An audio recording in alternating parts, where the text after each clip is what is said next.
الرجل الذي سيحول إريتريا في المستقبل إلى ما يعتبره الكثيرون كوريا الشمالية في إفريقيا، ولد في 2 فبراير عام 1946 في مدينة أسمرة، عاصمة ما كان يعرف آنذاك بالاتحاد تحت الحكم الإثيوبي. جاء وصوله إلى العالم في لحظة من عدم اليقين العميق للمستقبل السياسي للإقليم الإريتري، فبعد عام واحد فقط من نهاية الحرب العالمية الثانية، كانت القوى الدولية المنتصرة لا تزال تتفاوض وتناقش مصير المستعمرات الإيطالية السابقة في القارة الإفريقية.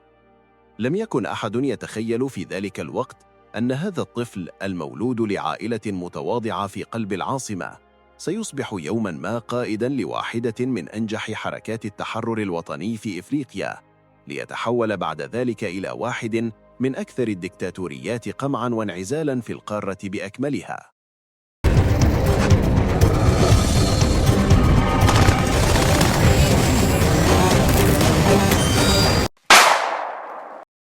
ولد إيساياس أفورقي في كنف عائلة تنتمي عرقياً لمجموعة التيغرينيا، وهي المجموعة العرقية الأكبر في إريتريا، والتي تتشارك في روابط لغوية وثقافية متينة مع سكان منطقة تيغراي الإثيوبية المجاورة.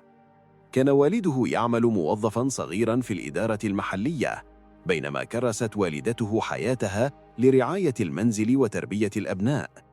كانت العائلة تنتمي للكنيسة الأرثوذكسية الإريترية، وهي فرع من المسيحية الشرقية التي تضرب جذورها بعمق في ثقافة سكان المرتفعات.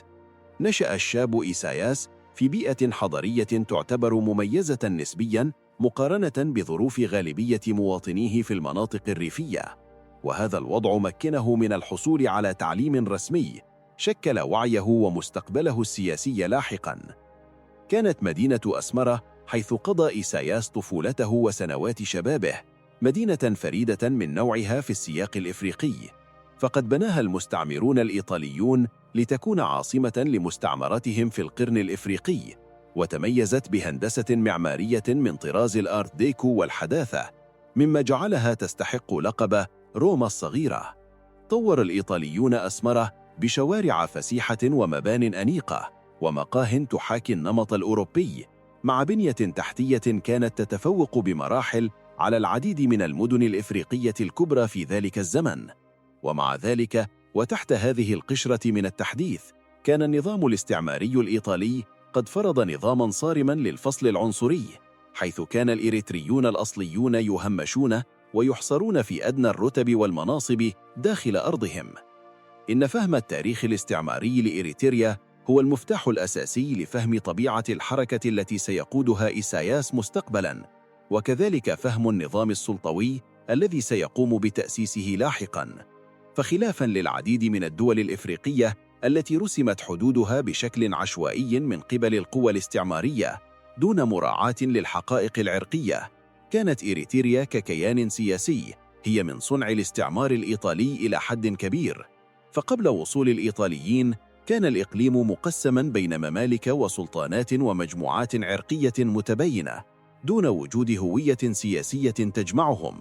بدأت إيطاليا تغلغلها في المنطقة عام 1882، حيث أسست موطئ قدم في ميناء عصب على البحر الأحمر، وخلال السنوات التالية وسع الإيطاليون سيطرتهم ودخلوا في صدامات متكررة مع الإمبراطورية الإثيوبية التي كانت تطالب بهذه الأراضي وتعتبرها جزءاً من سيادتها.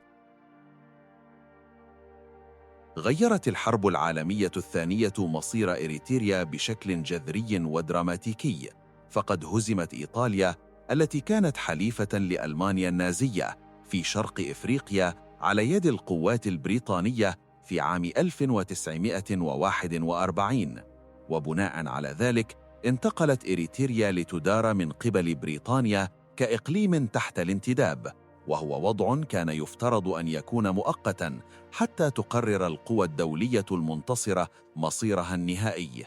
خلال عقد من الزمن أدار البريطانيون إريتريا وسمحوا بقدر من الحرية السياسية الذي لم يكن موجوداً تحت الحكم الإيطالي، فظهرت الأحزاب السياسية الإريترية وكان بعضها يطالب بالاستقلال التام، بينما كان البعض الآخر يسعى للاتحاد مع إثيوبيا، وفئة ثالثة تروج لتقسيم الإقليم. تحدد مصير إريتريا في نهاية المطاف في عام 1950، وبدلاً من منح الاستقلال الذي كان ينشده الكثير من الإريتريين، اختارت المنظمة الدولية حلاً وسطاً يتمثل في إنشاء اتحاد فيدرالي بين إريتريا وإثيوبيا. وبموجب هذا الاتفاق تحتفظ إريتريا ببرلمانها وحكومتها الخاصة لإدارة الشؤون الداخلية، بينما تسيطر أديس أبابا على ملفات الدفاع والسياسة الخارجية. قبل الإمبراطور الإثيوبي هايلي سلاسي هذا الترتيب، رغم أنه أظهر منذ اللحظة الأولى نية واضحة وصريحة في امتصاص إريتريا وضمها بالكامل إلى إمبراطوريته. كان إيساياس أفورقي في 6 من عمره فقط عندما دخل الاتحاد الفيدرالي بين إريتريا وإثيوبيا حيز التنفيذ في عام 1952. وخلال السنوات التالية، وبينما كان الشاب ينمو ويتلقى تعليمه في مدارس العاصمة أسمرة، كانت الحكومة الإثيوبية تعمل بدأب على تقويض وتآكل الحكم الذاتي الإريتري بشكل منهجي ومنظم.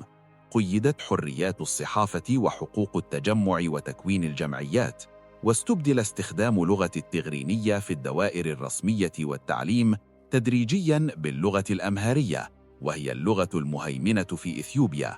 كما قمعت الأحزاب السياسية الإريترية، واستبدل الموظفون الإريتريون بمسؤولين إثيوبيين مرسلين مباشرة من أديس أبابا.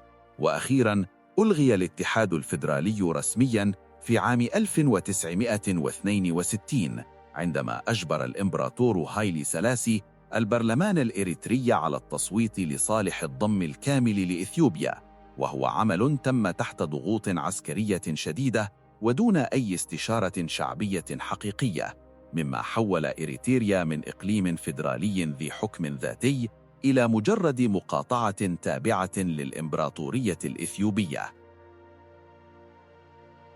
بالنسبة للعديد من الإريتريين، وخاصة أولئك الذين ناضلوا لمجل الاستقلال التام، كان قرار الضم الأثيوبي خيانة لا تغتفر تبرر المقاومة المسلحة بكل الوسائل. وقبل عام واحد من الضم الرسمي، وتحديداً في عام 1961، بدأ الكفاح المسلح لمجل الاستقلال إريتريا، حيث أطلقت جبهة تحرير إريتريا ELF حركة تمرد وحرب عصابات في الأراضي المنخفضة الغربية من البلاد. بدأت هذه الحركة التي قادها بداية مسلمون من المناطق الريفية بحفنة صغيرة من المقاتلين المسلحين ببنادق قديمة وعفى عليها الزمن. ومع ذلك فإن وحوشية الرد الأثيوبي التي شملت ارتكاب مجازر في القرى المشتبه بدعمها للمتمردين أججت الغضب الشعبي، وزادت من أعداد المنضمين لصفوف المقاومة بشكل كبير. في هذه الأثناء كان الشاب إيساياس يكمل تعليمه الثانوي في مدرسة الأمير ماكونين في أسمرة، وهي واحدة من أرقى المؤسسات التعليمية في المدينة. كان إيساياس طالباً لامعاً بشكل استثنائي وموهوباً بشكل خاص في الرياضيات والعلوم. يتذكره معلموه بأنه كان ذكياً وكتوماً ومنضبطاً لدرجة غير عادية. وبعد تخرجه بتفوق حصل على منحة دراسية لدراسة الهندسة في جامعة أديس أبابا، المؤسسة التعليمية الرائدة في الإمبراطورية الأثيوبية آنذاك. كانت هذه الخطوة والانتقال إلى العاصمة الإمبراطورية بمثابة نقطة التحول الحاسمة في مسيره وتوجهه السياسي. في عام 1966 عندما كان يبلغ من العمر 20 عاماً فقط، اتخذ إيساياس قراراً مصيرياً بترك دراسته الجامعية وعبر الحدود سراً عائداً إلى إريتريا للانضمام للمقاومة المسلحة. عكس هذا القرار توجه العديد من الشباب الإريتريين المتعلمين الذين رأوا في المقاومة المسلحة السبيل الوحيد لتحرير وطنهم. انضم إلى جبهة تحرير إريتريا، حيث ميزه مستواه التعليمي العالي ومهاراته التنظيمية الفائقة بسرعة عن بقية المقاتلين الذين كان معظمهم ينحدرون من أصول ريفية وتعليم محدود.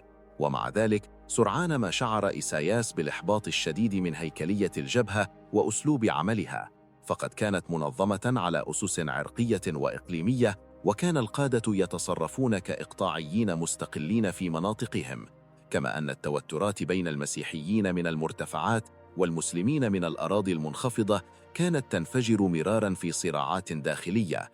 وكانت أيديولوجية الحركة تفتقر للوضوح وتركز على كراهية إثيوبيا أكثر من تركيزها على رؤية متماسكة للدولة الإريترية المستقلة. في عام 1970 وبعد أزمة داخلية حادة شملت إعدامات لبعض المنشقين والمعارضين داخل جبهة تحرير إريتريا ELF، كان إيساياس أحد القادة البارزين في مجموعة من المقاتلين الذين قرروا الانفصال نهائياً لتكوين منظمة جديدة.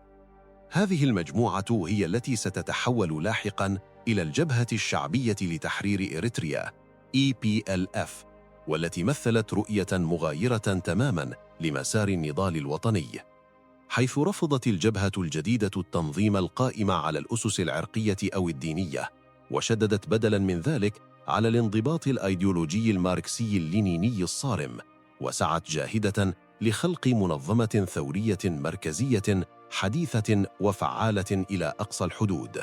كانت السنوات الأولى لتأسيس الجبهة الشعبية لتحرير إريتريا EPLF صعبة وقاسية بشكل استثنائي، فالمقاتلون لم يضطروا فقط لمحاربة الجيش الإثيوبي القوي، بل وجدوا أنفسهم أيضاً في مواجهة دامية مع جبهة تحرير إريتريا الأم، التي كانت تنظر إلى المنشقين عنها كخونة مارقين يجب تصفيتهم. وهكذا اشتعلت حرب أهلية ضروس داخل حرب الاستقلال الكبرى لتقسم الصفوف وتلطخ أرض إريتريا بالدماء خلال معظم حقبة السبعينيات. وفي هذا الصراع الأخوي المرير كان المقاتلون الإريتريون يقتلون بعضهم البعض وهم يدعون القتال من أجل نفس القضية والهدف. وفي نهاية المطاف خرجت الجبهة الشعبية EPLF منتصرة من هذا النزاع الفصالي، وتمكنت من طرد الجبهة الأخرى ELF من الأراضي الإريترية في أوائل الثمانينيات لتترسخ كحركة التحرير الوحيدة والمسيطرة في الساحة. على الجانب الآخر، بدأ أن الثورة التي أطاحت بالإمبراطور هيلي سيلاسي في عام 1974 ستقدم بصيصاً من الأمل لحل تفاوضي للنزاع الإريتري. فقد تحدث النظام العسكري الجديد المعروف باسم الدرغ في بداياته عن معالجة المظالم المشروعة للقوميات المقهورة داخل الإمبراطورية، ومع ذلك سرعان ما تلاشت تلك الآمال عندما تبين بوضوح أن نظام الدرغ الذي قاده لاحقاً العقيد منجستو هيلي ماريام كان ملتزماً بالحفاظ على الوحدة الترابية لإثيوبيا بنفس القوة والتشدد الذي كان عليه الإمبراطور الراحل، بل إن نظام الدرغ أثبت أنه أكثر وحشية ودموية من النظام الإمبراطوري في تعامله مع القضية الإريترية. بدعم هائل من الاتحاد السوفيتي الذي وفر كميات ضخمة من الأسلحة الحديثة والخبراء، شن الجيش الإثيوبي هجومات عسكرية واسعة النطاق ضد المناطق التي يسيطر عليها الثوار الإريتريون، ونفذت برامج لتهجير السكان قسراً، بينما أرسلت حملات القمع في المناطق الحضرية آلاف من المشتبه في تعاطفهم مع الثوار إلى سجون مظلمة حيث كان التعذيب فيها طقساً يومياً روتينياً.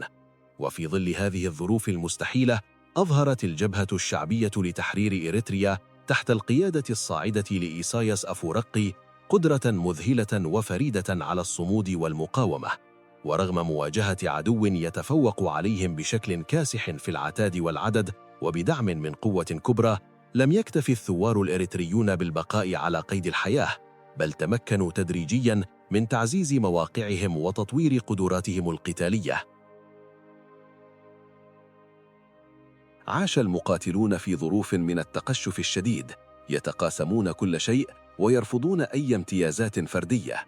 هذه الثقافة القائمة على التضحية والطاعة العمياء أنتجت قوة عسكرية فعالة بشكل مذهل في ميدان القتال، لكنها في الوقت ذاته زرعت بذور السلطوية المطلقة التي ستميز الدولة الإريترية بعد الاستقلال. مع نهاية الحرب الباردة تغير ميزان القوى في القرن الإفريقي بشكل دراماتيكي ومفاجئ، فالاتحاد السوفيتي الذي كان يمر بأزمته النهائية قلص دعمه العسكري لنظام منجستو في إثيوبيا بشكل حاد، وبدون التدفق المستمر للأسلحة والخبراء السوفييت بدأ الجيش الإثيوبي الضخم يعاني من هزائم متتالية ومنكرة. في المقابل كانت الجبهة الشعبية قد طورت قدرات عسكرية نظامية هائلة شملت مدفعية ثقيلة ودبابات استولت عليها من العدو وقوة مشاة متمرسة خاضت حرباً ضروساً لمدة عقدين من الزمان. بدأت الهجمة النهائية للجبهة في عام 1990 وتقدمت بسرعة مذهلة فاقت كل التوقعات، حيث انهارت القوات الإثيوبية المحبطة وسيئة الإمداد أمام زحف المقاتلين الإريتريين، وتساقطت المدن واحدة تلو الأخرى في أيدي الثوار. في 24 من شهر مايو عام 1991 دخلت قوات إيساياس مدينة أسمرة منتصرة وسط أجواء من الذهول والفرحة العارمة. فبعد 30 عاماً من الحرب الضروس التي كبدت الإريتريين عشرات الآلاف من الأرواح، كان البلد أخيراً حراً طليقاً. كانت نشوة النصر التي اجتاحت إريتريا في تلك الأيام تفوق الوصف. فبعد 3 عقود من الصراع المسلح ضد واحد من أكبر الجيوش في إفريقيا، والمدعوم تارة من الولايات المتحدة وتارة أخرى من الاتحاد السوفيتي، حقق الإريتريون ما كان يظنه الكثيرون مستحيلاً. واعتبر هذا النصر العسكري للجبهة الشعبية واحداً من أبرز الإنجازات في تاريخ حركات التحرر الحديثة. وصار إيساياس القائد الذي وجه الجبهة نحو هذا النصر يبجل كأب مؤسس للأمة الجديدة ورمز لصمودها الأسطوري. وعدت الحكومة المؤقتة التي أسستها الجبهة الشعبية بقيادة إيساياس بالانتقال نحو ديمقراطية تعددية، حيث أعلن عن نية صياغة دستور وطني وبناء مؤسسات الدولة الحديثة على أسس قانونية. وفي إبريل من عام 1993 نظم استفتاء تاريخي على الاستقلال، وبالرغم من أن الاستقلال كان أمراً واقعاً على الأرض، إلا أن الاستفتاء كان ضرورة قانونية دولية. جاءت النتيجة مذهلة وحاسمة، حيث صوت 99% من الناخبين لصالح الاستقلال الرسمي عن إثيوبيا. وبناء على ذلك أصبح إيساياس أول رئيس لدولة إريتريا المستقلة، وهو المنصب الذي شغله دون انقطاع منذ ذلك الحين وحتى يومنا هذا. في سبتمبر من عام 2001، وبينما كان العالم منشغلاً بتبعات أحداث 11 من سبتمبر في الولايات المتحدة، اتخذ إيساياس قراراً هز أركان المجتمع الإريتري، فقد أطلق حملة اعتقالات شرسة استهدفت رفاق دربه المقربين المعروفين بمجموعة الجي 15. هؤلاء الرجال لم يكونوا معارضين عاديين، بل كانوا أعضاء مؤسسين في الجبهة الشعبية وقادة عسكريين كبار خاضوا مع إيساياس حروب الاستقلال ل30 عاماً. كانت جريمتهم الوحيدة هي كتابة رسالة مفتوحة تطالب بتطبيق الدستور وإجراء انتخابات حرة. تم اعتقال 11 عضواً من هذه المجموعة واختفاؤهم قسرياً في سجون سرية، ولم يظهروا للعلن أو يسمع عنهم خبر منذ أكثر من عقدين. ويعتقد أن معظمهم قد قضى نحبه تحت التعذيب أو بسبب الإهمال الطبي في المعتقلات. بالتزامن مع تصفية رفاق السلاح، وجه إيساياس ضربة قاضية لما تبقى من المجتمع المدني، ففي غضون 13 يوماً فقط أغلقت جميع الصحف الخاصة والمستقلة التي بدأت تظهر باستحياء في البلاد، واعتقل الصحفيون والمحررون وزج بهم في غياهيب السجون دون توجيه تهم رسمية أو محاكمات قانونية. ومنذ تلك اللحظة تحولت إريتريا إلى واحدة من أكثر المجتمعات انغلاقاً وصمتاً في العالم، حيث تربعت باستمرار في ذيل قائمة منظمة مراسلون بلا حدود لحرية الصحافة، متفوقة في سوء السمعة حتى على كوريا الشمالية.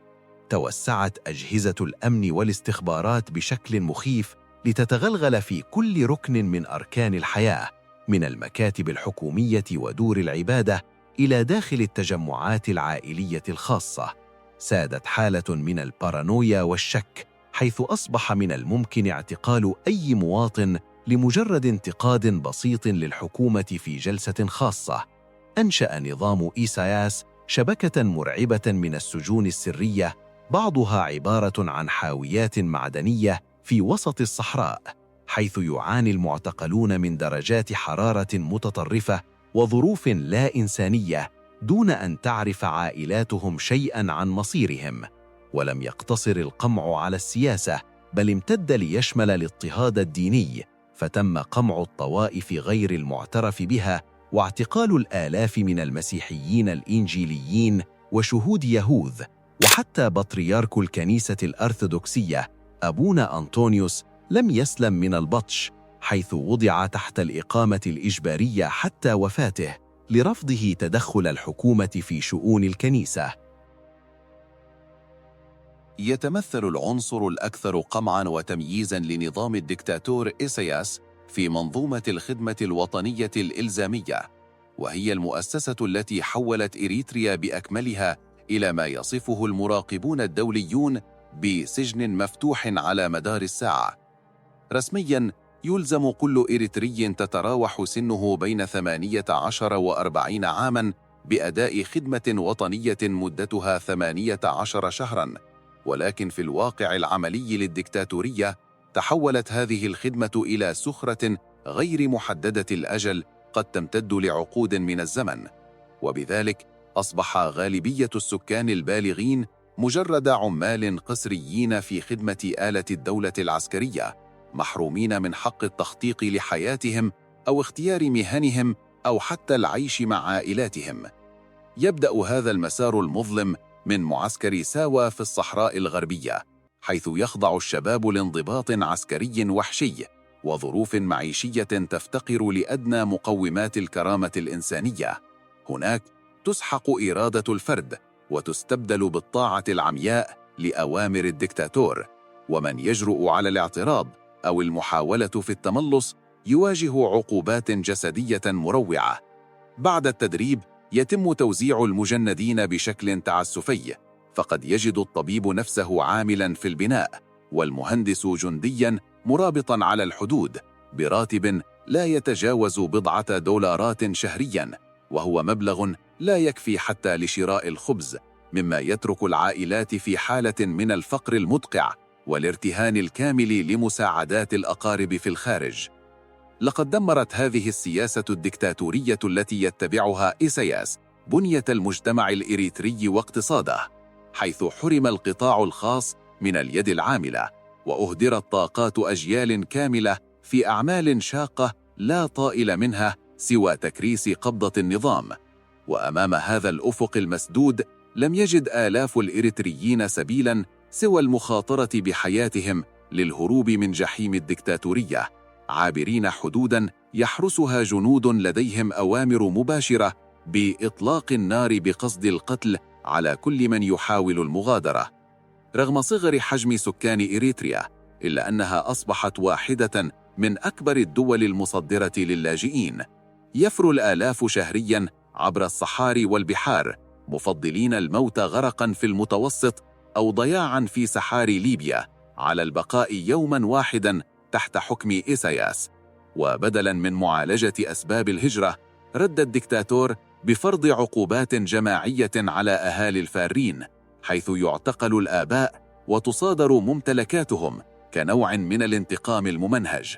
إن إريتريا تحت حكمه لم تعد وطناً لمواطنيها، بل أصبحت ثكنة عسكرية كبرى يحكمها طاغية لا يتسامح مع أدنى فكرة للحرية، محولاً أحلام الاستقلال إلى كابوس مستمر من القمع والضياع. في يوليو من عام 2018 صدم الدكتاتور إيساياس العالم بإعلان مفاجئ عن إنهاء حالة الحرب مع إثيوبيا وتطبيع العلاقات مع رئيس وزرائها الجديد آبي أحمد.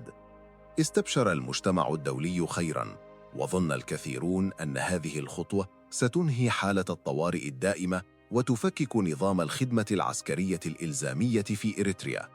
لكن الآمال تلاشت سريعاً، فبالنسبة لإيساياس لم يكن السلام وسيلة للتحرر الداخلي، بل كان تحالفاً عسكرياً جديداً لتسوية حسابات تاريخية قديمة. وفي عام 2020 انخرطت القوات الإريترية في حرب تيغراي الدموية لدعم الحكومة الإثيوبية، حيث ارتكبت فظائع ومجازر مروعة ضد المدنيين، مما أعاد إريتريا إلى دائرة العزلة الدولية والاتهامات بارتكاب جرائم ضد الإنسانية. على عكس الطغاة الذين يبنون تماثيل عملاقة لأنفسهم، يفضل إيساياس البقاء في الظل، فلا توجد صور ضخمة له في الميادين، بل يكتفي بظهور نادر بملابس بسيطة لإعطاء انطباع زائف بالزهد. لكن خلف هذه البساطة تكمن قبضة حديدية تتحكم في كل شاردة وواردة في البلاد. واليوم، وبعد أكثر من 3 عقود في السلطة المطلقة، يظل مستقبل إريتريا غامضاً ومظلماً، فالنظام متمحور بالكامل حول شخصه، ولا يوجد أي خليفة معروف أو مؤسسات دستورية قادرة على قيادة المرحلة بعد رحيله. إن مأساة إريتريا تحت حكم إيساياس هي المثال الأكثر تطرفاً في التاريخ الإفريقي الحديث لثورة خائنة، حيث تحولت حركة تحرير وطنية ألهمت العالم بصمودها إلى آلة قمعية حطمت حياة الملايين. بطل الاستقلال المزعوم كشف عن وجهه الحقيقي كطاغية بارانويا لا يطيق أدنى اختلاف في الرأي، وبلد ولد بآمال عريضة أصبح مكاناً يفر منه أهله نحو الموت غرقاً في البحار، مفضلين رحمة الأمواج على جحيم نظامه. لقد أثبت إيساياس أن الاستقلال الوطني لا قيمة له إذا لم يكن مصحوباً بكرامة المواطن وحريته، وأن الأبطال القدامى قد يتحولون في النهاية إلى أسوأ الجلادين الذين عرفهم التاريخ. لقد رأينا كيف تحولت إريتريا من حلم الاستقلال إلى سجن مفتوح تحت حكم إيساياس، ولكن لفهم جذور الصراع في القرن الإفريقي بشكل أعمق يجب أن نعود إلى الرجل الذي واجهه الإريتريون لسنوات طويلة، الدكتاتور الإثيوبي الذي أغرق المنطقة بالدماء قبل سقوط نظامه. لمعرفة قصة الجزار الإثيوبي منجستو هيلا ميريام وكيف انتهى حكمه الدموي، شاهد الفيديو الذي يظهر أمامك على الشاشة الآن.